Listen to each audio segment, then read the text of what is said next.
Hi, I'm Kallie Hu. I play Peg on Grease, Rise of the Pink Ladies, and this is Pop Culture with Pat. Hey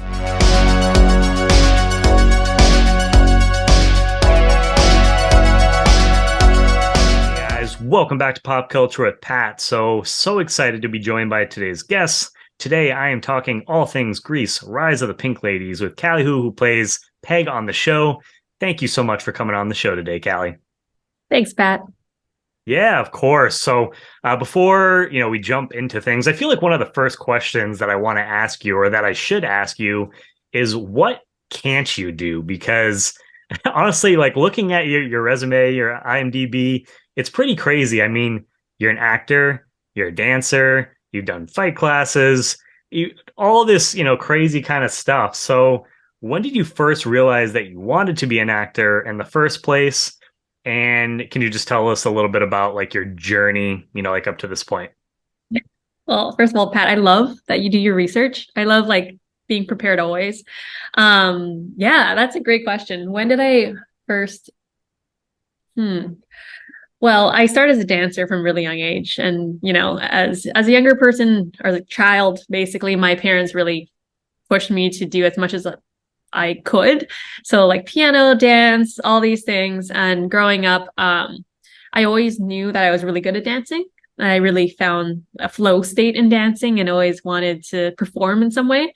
And I didn't realize performance was the biggest thing about that. I thought it was just tied to dance. But when I moved into acting, serendipitously, you might have already seen the story about it.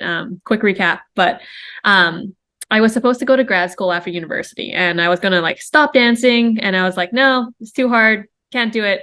Um, and it's just like I wasn't booking anything, wasn't doing anything throughout all of university. I'm like, okay, I'm just gonna do the thing and go to grad school. And I got accepted to one in Barcelona, which was like awesome. Always wanted to travel. And so a month before I left, I saw an open call for Disney's Descendants 2, which was with Tony Testa as the choreographer who I looked up to for years, and Kenny Ortega, so High School Musical. I was like, yeah, I got to audition for this, and I did, and I got in, and so then I stayed, and then through a Facebook post, ended up submitting to an open call, and the person who submitted me ended up adding me to his roster, and therefore started acting.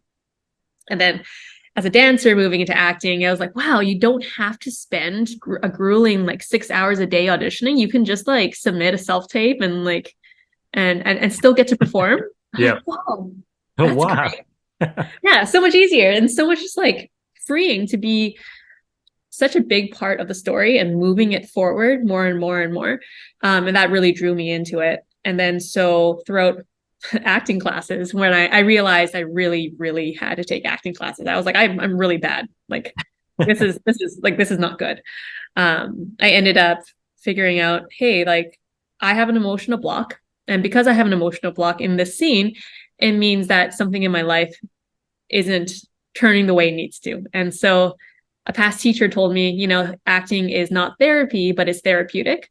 And I found through acting, I've really grown into my own type of person. I was super shy back in high school and super worried about what other people thought. But through acting, it just kind of bloomed into this fuller version of myself.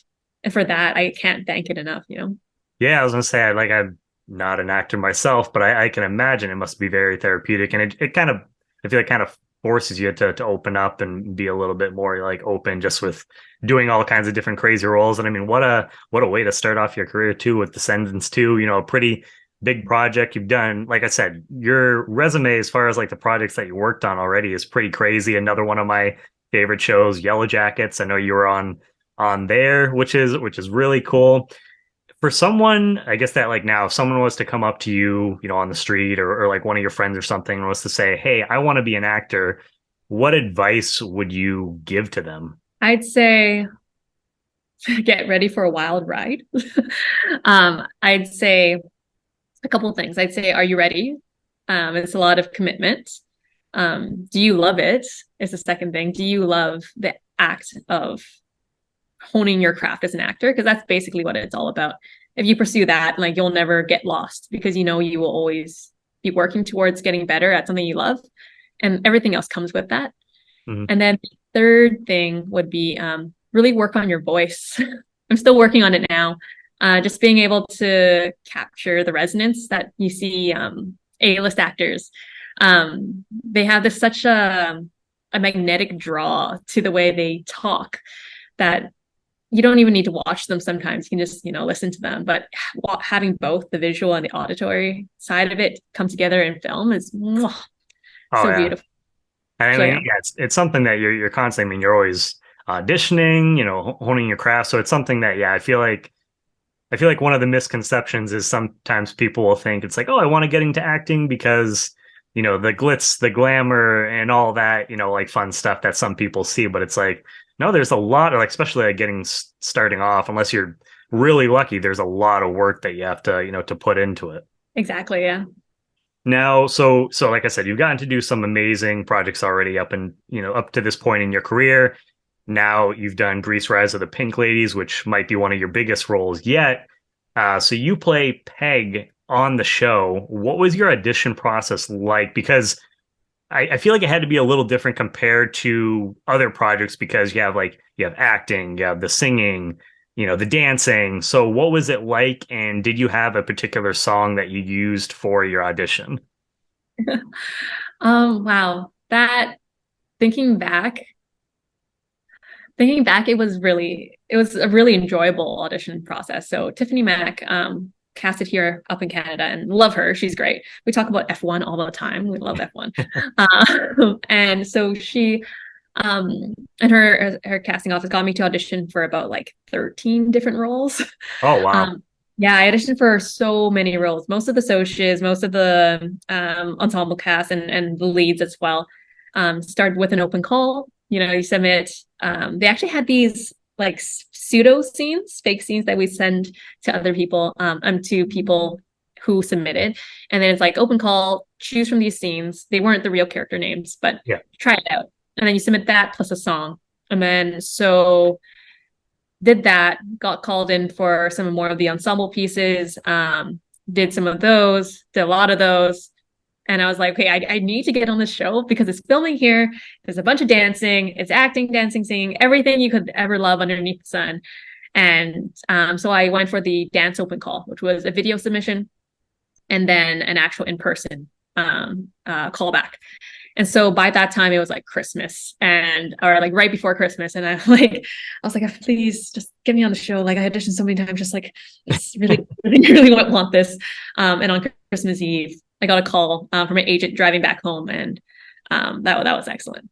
Wow, talking about, I mean, like perfect Christmas gift, right like that, like timing. I mean, right up your alley too, with the dancing and everything. So I could see like why you're like, come on, I need to be a part of this project. That is crazy. So you said like 13 different characters that you like auditioned for. So you said like basically like all the all the people like in the show socials. Mhm. Yeah, everyone in the socials, like the wallflowers, even like Nancy's friends and Nancy as well. Just like anything you could imagine. Oh, the thespians too. I auditioned for those. It Wow. was Yeah, because crazy. I know that's usually I feel like pretty common for like when you if you audition for something, usually you'll go for like several different characters and then they kind of see like where like who they think that you fit with the most. Like very rarely I've had someone say that they only just like went for one particular character and that was it. So, but I mean 13, like talk about I feel you said it was fun, but I imagine that must have been just like a lot of work doing the audition for all those, for those like different characters. You know what, Pat? Okay, so I this was back in my old apartment where I was filming literally in like 5 by 5. Like it was so small. I was by the window and my bed was here and the wall was here, and I'm like filming all of them like this. But it's Jeez. so much fun because it's 1950s. You can bring out all those like old Halloween costumes and all the like clothes you wouldn't normally wear, do your Yeah. hair. Like it was just like fun to make up and dress up. Like, and that's, Halloween's my favorite holiday. So that's probably why. So yeah, Halloween is my favorite holiday as well. So hey, we got that in common, and it's something I'll ask you in a little bit down the line. We'll talk about the Halloween episode because obviously when I saw that in the show, I was like, yeah, this is instantly one of my favorite episodes of the season. So we'll talk about that. So you get the role of Peg. Where, as far as like inspiration, like where did you draw inspiration from when bringing this character to life? Great question. Um, So we did a lot of workshopping with the cast. And so Lethea Jones, bless her soul, she's so great. And, Annabelle and all of them, Annabelle Oakes, like they're so great. And they let us have so much freedom. If you watch the original Grease, which I'm sure you've watched a million times, there's Yeah. always something going on in the background. Like there's always something like someone yo-yoing, people pushing people around. So what they actually wanted us to always do was bring some substance and creativity to every single scene, no matter where you are in the scene. So workshopping involved a lot of tableau work, which was like, and as an ensemble or as a group of characters in the screen, and especially because we were filming very wide, like the original Grease, because we're sticking to that kind of format. We had to make sure there weren't any empty spaces or like empty like holes where someone could come fit in. So we did a lot of experimenting there and workshopping of how to complete tableaus like that. We did a little bit of character work, so figuring out how our characters would move in comparison to other ones and what kind of animal they would be representing. So I think for Peg specifically, we worked closely with the socials because we're like a small school of fish. We're like Peg, Pearl, like and we'll follow Madison's character to the ends of the earth Yep. until Rosemary comes along. But we definitely had a lot of discussion, a lot of workshopping, especially between me and Pearl, who's played by Lola Claire. So we were supposed to be like twins, or twin clone kind of people. So we ended up being like remoras, the things that stick onto like sharks Oh, yeah. or those things, and like just like feed. So we were like that, and then whereas Rosemary was a shark. So Yeah. we were figuring out interrelated dynamics at the same time as our own characters. That is very, I can totally see that now that you say that, watching some of the scenes, like I could totally, see that. And that's really interesting. And just like, yeah, you're watching the series, watching the movie, there is always is something going on in the background. So yeah, so it sounds like a lot went into developing just like the characters, but every single little scene. Did you watch like any other films? Like, I mean, like obviously there's the original like Grease, but did you watch like any other films that maybe there was characters that you thought were similar to Peg that you watched for like inspiration as well? Or Hmm. I can't say films necessarily, but in terms of dynamics, I really thought back to Mean Girls. yep. That's like that kind Classic. of like, classic dynamic. Also, Yeah. best like, awesome movie. Like I just anyone shits on it. I love that movie. Oh, Um, no. I mean, that's a classic for sure. Come on. exactly. But yeah, I really thought of the dynamics there, and just like Regina George and that power dynamic too. You saw that between the two characters there, and then there's kind of that happening back with the socials as well. Yep. Yeah, indeed. So you said you did like a little bit of like character work. Did you come up with a background at all for your character Peg? Like maybe what her life was like before we get to introduce to her on the show? I know sometimes actors do that, sometimes they don't. Was that something that you did? Oh, 100%. Every time I work on a character, there's like sheets and sheets of writing. Like my acting teacher, I've been with her forever, like Deb Podowski, like she's very all about the journaling and the work and the writing it out, you know, brain to pen, and creating like really detailed and intricate backstories.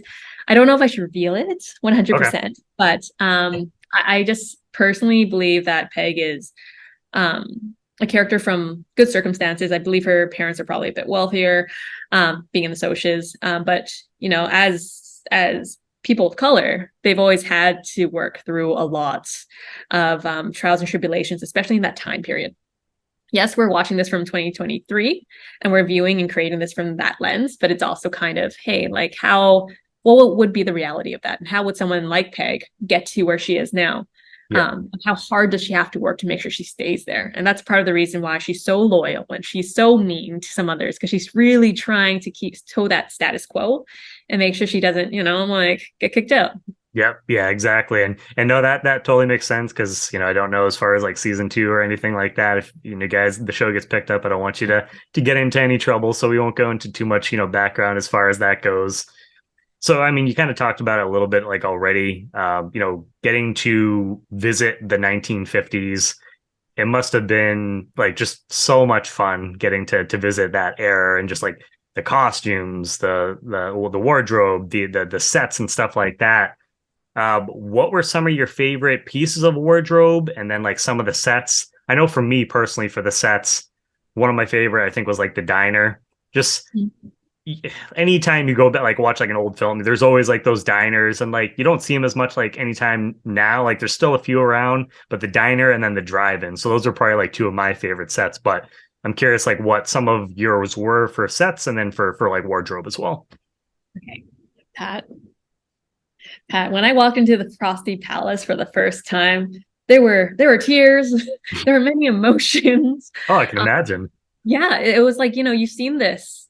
You grew up with this. You're like you've seen this on TV, and it's like, oh, not necessarily like a fangirl moment, but it's like, wow, I'm here. Like this is real. That was insane. And because we got to film so much in it and rehearse so much in it, it just felt like it was kind of like a time capsule that you're working in and living in. But then you turn around and you're on your iPhone, like iPhone 14, and you're like, it's like this crazy juxtaposition between 1950s and now, and it reminds you of that heritage and the legacy that you're helping to communicate throughout the ages, and that's like that that's the best feeling. That's yeah. So probably the Frosty Palace is probably like your favorite set from the series overall.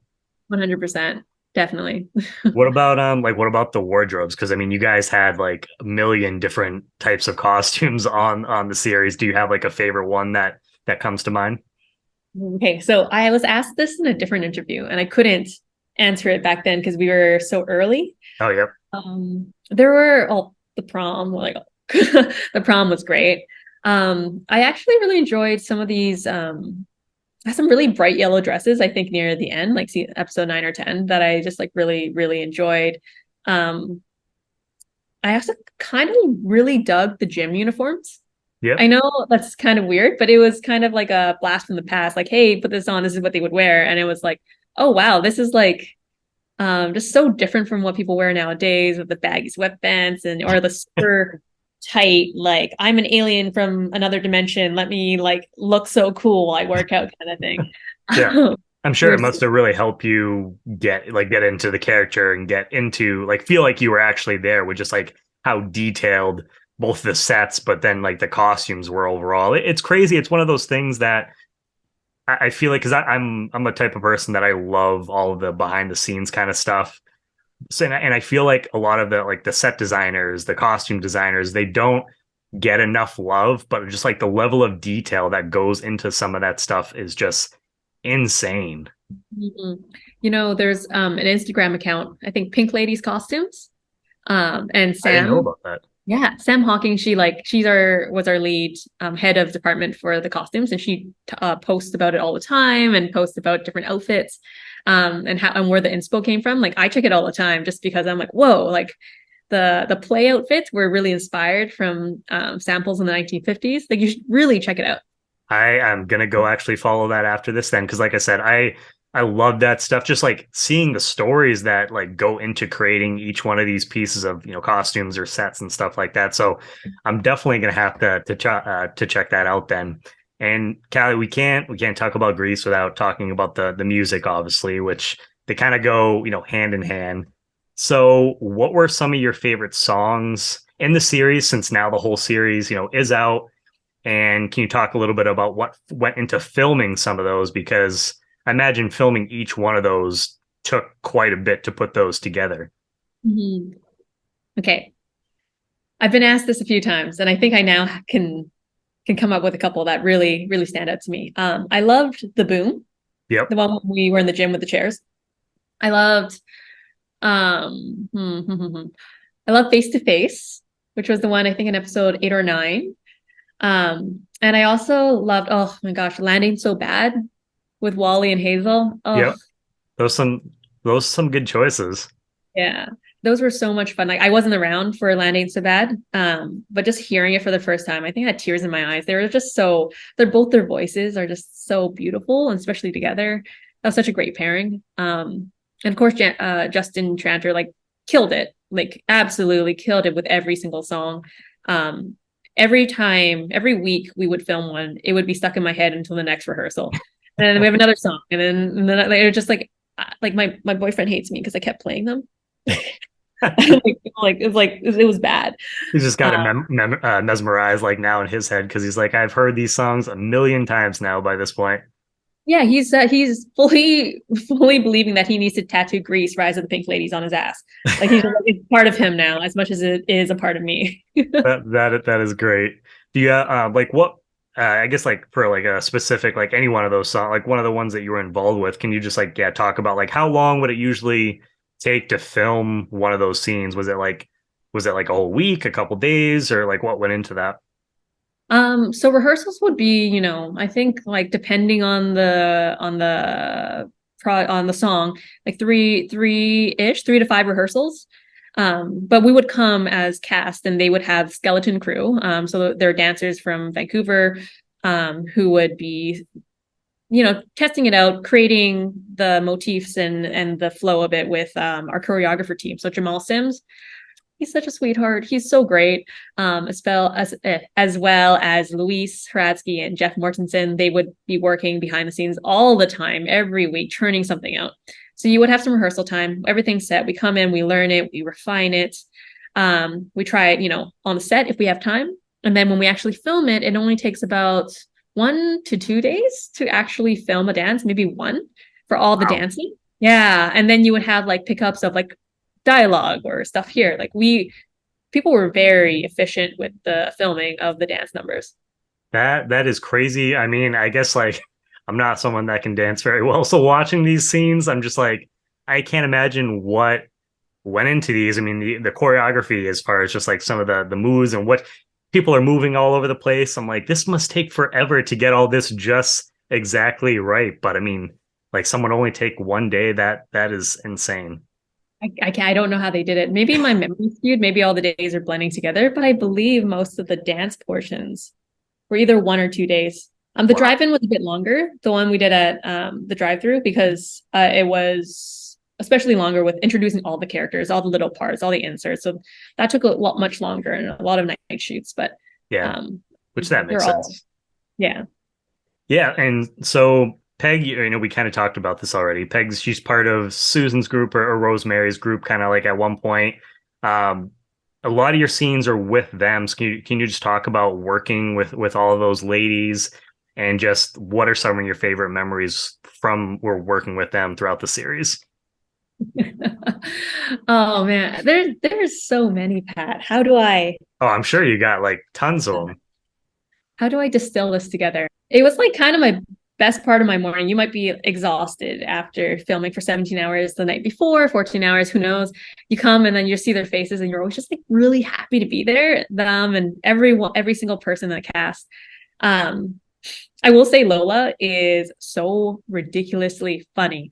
You don't get to see it a lot on screen, but her personality is just so funny. She would make us laugh all the time.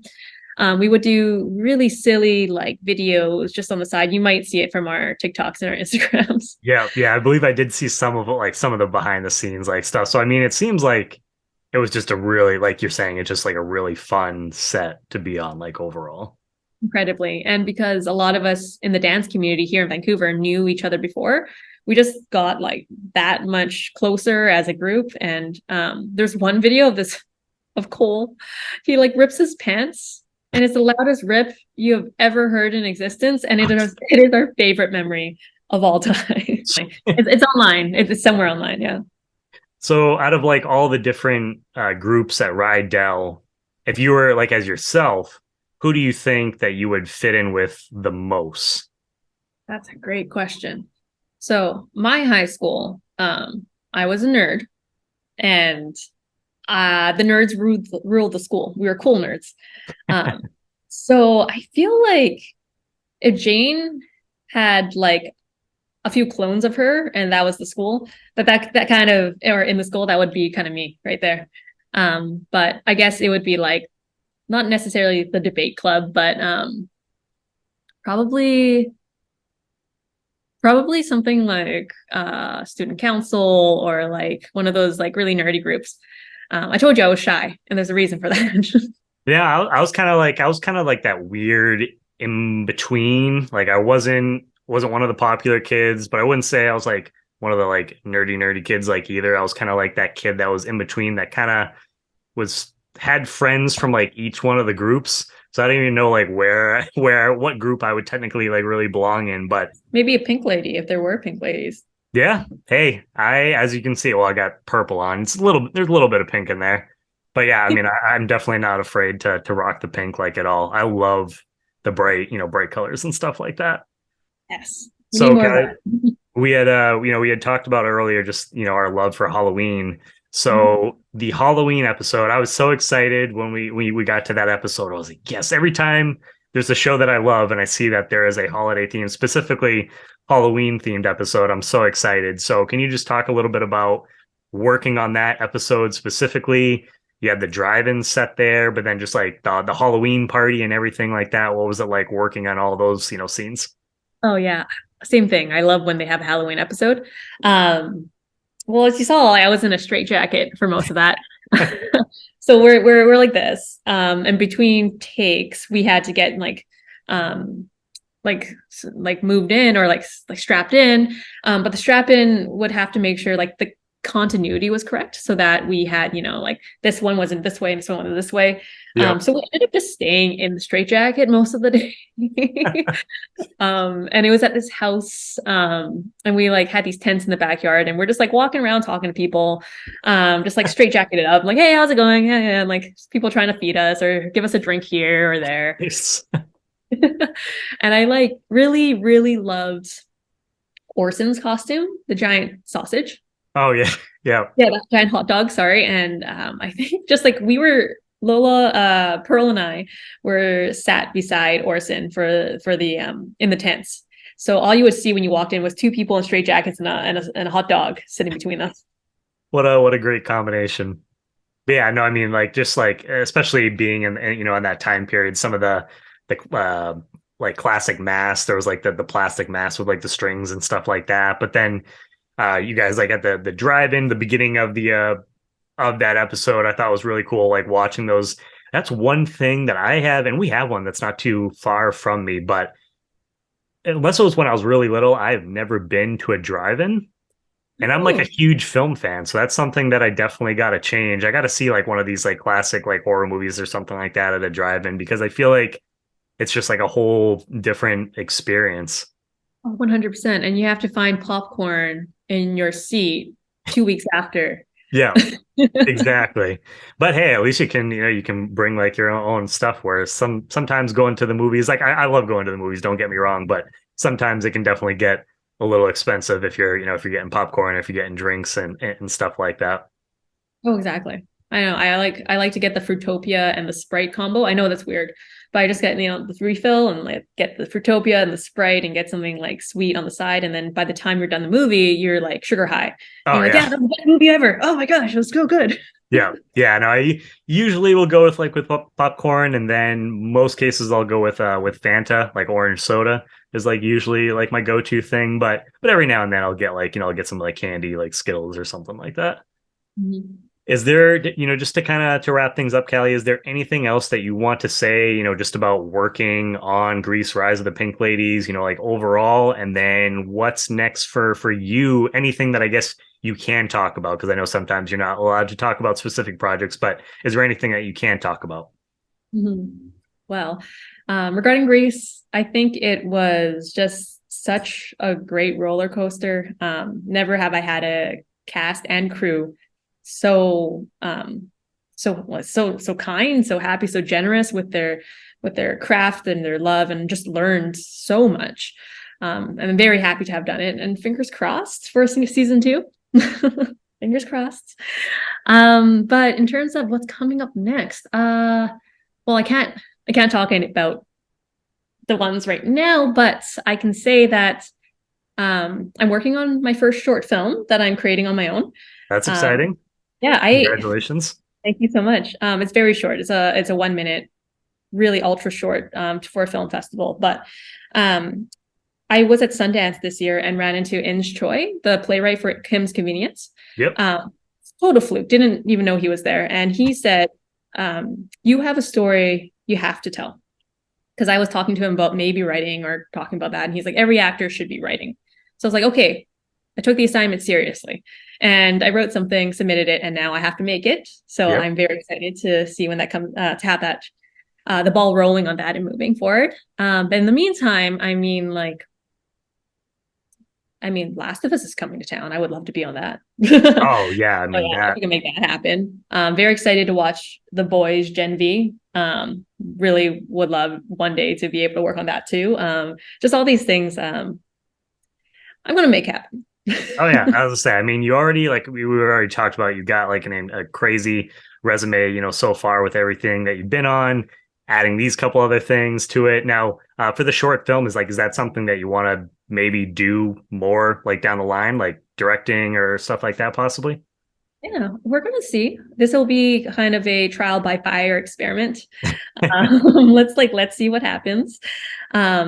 No, but I got a really great friend, Madonna Gonzalez. She's going to be the director for it. Yes, her name's Madonna. It's amazing.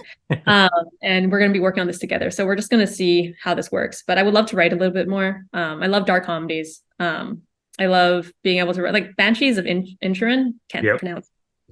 Colin Farrell, amazing in it. I would love to be able to make something like that work on something like that. Really provide opportunities also for actors to do it too. I feel like there's so much that can be done. Oh yeah. Especially yeah. Well, I wish you the best of luck with that, Callie. I'm sure you're gonna, you're gonna nail it just like you have all of your other projects. I just want to again thank you so much for taking time out of your schedule to come on here, talk about your career, talk about Grease Rise of the Pink Ladies, talk about Halloween.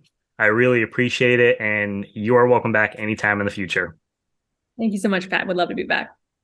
Hi, I'm Kallie Hu. I play Peg on Grease, Rise of the Pink Ladies, and this is Pop Culture with Pat.